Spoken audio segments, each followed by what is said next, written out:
Pa već duže vremena imam ovako neke ideje za uređenje našega Svetog Ivana, jer prije tamo negdje 60. godina kad smo došli prvi puta u naselje Bukovnik, od tada smo, moja mama pokojna i ja smo znali održavati ovu kapelicu.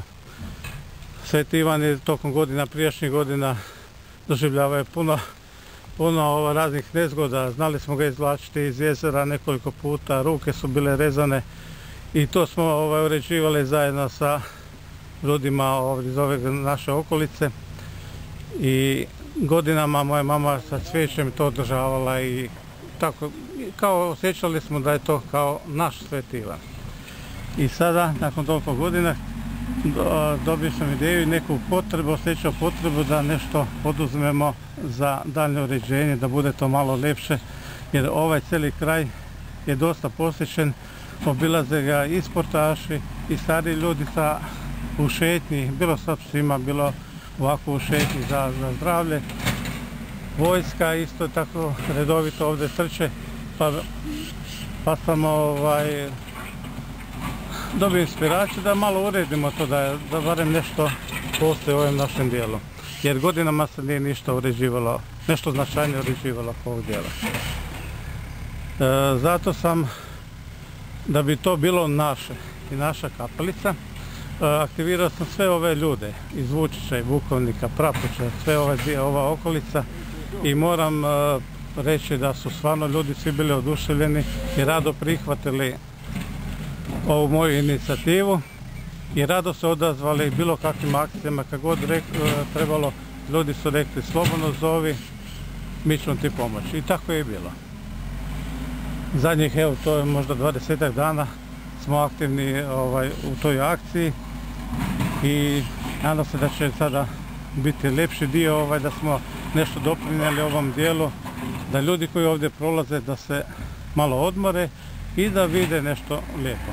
Dobro, morali se vjerovatno imati dozvole razne, jer tu ste uspjeli aktivirati i grad Ogulin da se uključi. Uključio sam grad Ogulin, bio sam na razgovoru kod gradonačelnika.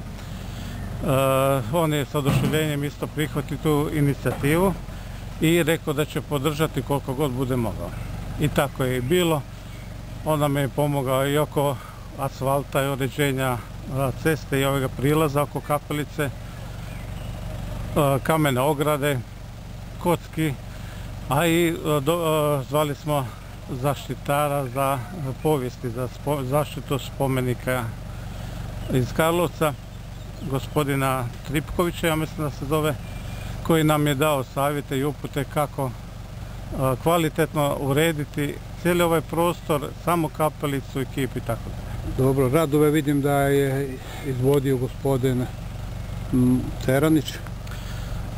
Na spomen te inicijative, te akcije, ljudi su sami, kao što sam rekao, prihvatili i rekli su da će pomoći, tako je dobrovoljnim radom Tomislav Ceranić obećao da će urediti kapelicu što se tiče kamena i svega toga, uređenja same kapelice.